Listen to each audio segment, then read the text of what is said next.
Tsunami. Tsunami කියන වචනේ ඇවිල්ලා අපි කාටවත් නුපුරුදු වචනයක් නෙවෙයි. අද ඇවිල්ලා 2025යි 12යි 26 මීට හරියටම අවුරුදු 21කට කලින් ඒ කියන්නේ 2024යි 12යි 26 වෙනිදා හැමෝම සුපුරුදු විදියට නත්තල සමරලා සුපුරුදු රාජකාරිවල යෙදිලා හිටපු දවසක්.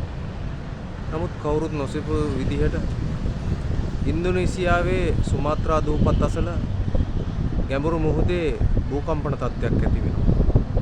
ඒ භූකම්පන තත්ත්වයත් එක්ක මුහුද ගොඩ ගන්නවා කියන සාමාන්‍ය ජන ව්‍යවහාරයේ කියන වචනය තමයි එදා පාවිච්චි වුනේ.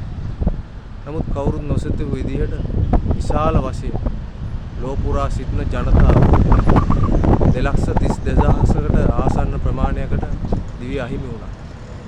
ඒ වගේම ශ්‍රී ලංකාවේ 35,322කට ආසන්න ප්‍රමාණයකට දිවි අහිමි වුණා.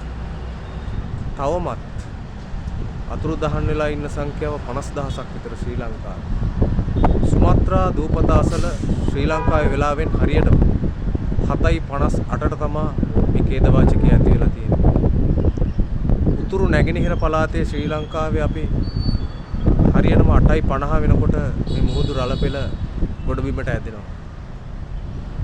ඒත් සමගම 9:25 වෙනකොට හරියටම දකුණු මුහුදු තීරය සහ බස්නාහිර මුහුදු තීරය මේ රළ පෙළ ආක්‍රමණය කරනවා. ඒ වගේ ඛේදජනක තත්ත්වයක් තමයි අපිට දකින්න ලැබුණේ. කවුරුත් නොසිතපු විදියට නොසිතූ ආකාරයට තම තමන්ගේ සහෝදර නෑදෑයන් හිත මිත්‍රාදීන් දූ දරුවන් ඇතුළු සියලුම දෙනා මේ ජල ප්‍රහාරයට අසු වෙලා හැම කෙනෙක්ගේම වගේ ජීවිත නැති වෙනවා. මෙවන් තත්ත්වයක් නැවත ඇති නොවෙන්න ඕනි කියලා අපි ප්‍රාර්ථනා කරනවා. මේ தත්ත්වය රික්ටර් මාපකයේ 9.3ක් ලෙස තමයි සඳහන් වෙලා තියෙන්නේ. ඉතින් මේක මං හිතන්නේ දැන් ඉන්න අපේ තරුණ පිරිස හරියාකාරයෙන් නොදැනුවත් ඇති. නමුත් අදට හරියට අවුරුදු 21ක් පිරෙන සියලුම තරුණ තරුණියන්ගේ වයසට සමාන කාල පරිච්ඡේදයක් වෙනවා මේ සුනාමි රළ පෙළ ඇවිල්ලා. වර්තමානයේ දිට්වා කියන සුළි කුණාටුව ඇවිල්ලා මධ්‍යම කඳුකරයට පවා වුණ ඛේදනීය තත්ත්වය අපි දැක්කා. අපි එදා ඒ වෙරළාශ්‍රිත ප්‍රදේශවලට ගිහිල්ලා තමයි ඒ තත්ත්වය අත්විඳින්නේ. නමුත් දිට්වා කියන සුළි කුණාටුවෙන් එදා ඒ වෙරළ තීරයේ ඇති වුණ තත්ත්වයම අපිට මධ්‍යම කඳුකරයේ ඉඳලා පහළට ගසා බසින ගඟ දෙපස ඇති වුණ තත්ත්වය අපි දැක්කා.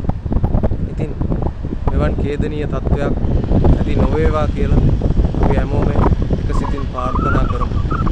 ඒ නිසා සංවේගදායකව මේ අවස්ථාව අපි සිහිපත් කරමු. හැම කෙනෙකුටම තෙරුවන් සරණයි.